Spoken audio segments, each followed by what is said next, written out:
Hello everyone, this age is going to be for the new players that are coming from New World. First of anything, I'm sorry for your game. Personally, it's really bad from Amazon to do something like that because I was very interested in New World. I was seeing so many positive feedbacks on it and I was getting interested in buying, testing the game. I heard the game struggle a lot and I saw that as well on the start of the game, but it was getting finally like on its track and getting better.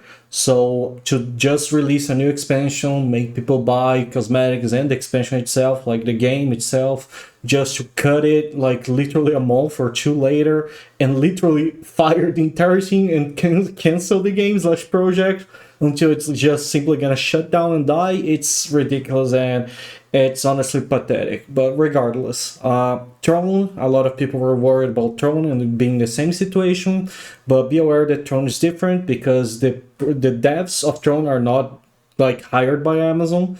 They are from NEC Soft, which is from Korea, right? And Amazon is just the publisher, and the devs behind the Throne already announced like updates for Throne, already said Throne is profitable even though the population is not that huge right now, and they're pretty content with the way Throne is going. And as far as I'm aware, I don't want to put this without confirming information, but I heard that if they need a publisher, they can end up swapping because that happened with other games in the past.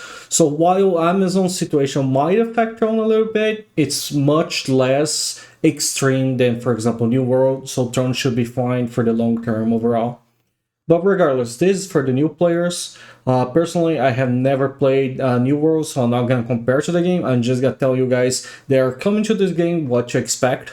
If you're a PvE player, Throne is a fine game. It doesn't have the most complex PvE, but it does have some challenges. You can play it with like friends and just have fun in a small guild. You can play it casually and you're gonna have a good time. I know a lot of players that are casual players and they enjoy the game overall quite a bit. The game has the daily pressure of like doing things, however you can stack tokens. Should do all the dungeons and everything that you have to do daily together from time to time, so it doesn't have to do every day. You can stack them and do it all at once. There's a video that I highly recommend every new player to watch. It's a very long video made by Grubs. It's around 2 hours or 2.5 hours, showing every detail of the game, every mechanic that you need to know, every way that you can learn about the game and like understand how it works. I'm gonna be putting the link for it on the comments and description. It's the best video for any new player to get like into the game and understand what's the game about on the mechanical side. But I want to cover a little bit of the game around the PvP and PvE. The first thing is, like I said, if you're going to play PvE for the fun, go for it. You're going to have a great time. If you want to play PvE more hardcore, there are some challenges that have been made kind of meaningless for now because there's an overtuned class, which is X-Bow and Orb. This class right now is absurd and it's kind of killing the PvE. But overall, other than that, Throne does have challenges that they release from time to time, like the Nightmare Raid, the Trials of High Level, and things like that. They are pretty challenging for the hardcore PvE players. Like I said, just trivial right now due to Orb and Crossbow, sadly, but it is a game that does release new content. Now, when it comes to PvP, Throne is a game that has pay to win in many ways of form. You can literally put money in the game and buy cosmetics, which doesn't help, but you can put also money in the game and go here to the auction shop and just buy whatever you need here to improve your gear, your trades. So it is very pay to win in this aspect. You have to grind, okay? You do have to grind to level up that gear, to get other things like runes and certain things on the game to progress your character. Right? You do have to play the game. However, be aware that you can buy basically everything that you need as well on the game, and it is a factor of the game. But with that said, does that mean that free-to-play cannot compete? No, free-to-play can compete in this game, including this character that you see right here is from my series 0 to Hero. It's a character that starts from zero without buying any Lucent, just getting Lucent from selling from the game. Lucent is the monetization currency on the game. And I am at the point like 7.2 gear score. I'm probably gonna get around 7.6 gear score in the next month. This character has around 45 days.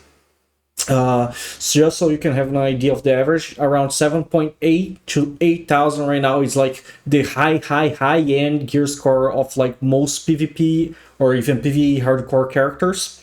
So you can see like by playing the game right now, in around 2 to 3 months, if you're playing actively, you can get the character to a point that is at end game PvP. Alright, so that's pretty nice. You can do it faster through some other ways without spending money if you're active in the game, but you should expect something like from 2 to 3 to 4 months to be the average to get to the end game point where you can PvP. Before that, you're gonna be struggling. The only reason why I was able to play PvP on a weaker character is because there is, at the moment, Hyperboost servers. Hyperboost is this event right here, which is a path for extension. It is basically a path that will give you a bunch of rewards and put you on around 6,000 gear score. So with this, you should be able to do basically any of the end game slash, not the hardest difficulty, but the start of the end game, you should be able to start grinding, so you don't need to do all the boring early game, and you can already start progressing your character quite significantly. I don't like the word, sorry. But yeah, with the Hyperboost, you're going to be able to progress. And there are new servers just for Hyperboost and old servers. Well, we call them Hyperboost servers and Legacy servers. But this path of ascension exists in both servers. Right now, we have had the Hyperboost server for around 45 days.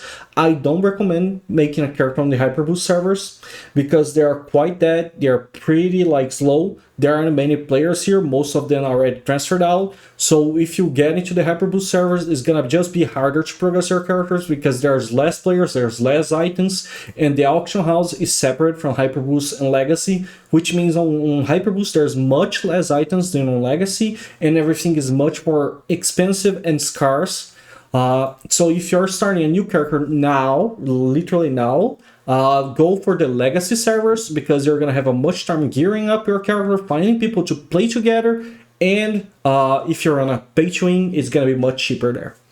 But yeah, that's mostly about it from when it comes to like information about the game. PvE casual is totally fine. PvP casual, you're gonna struggle.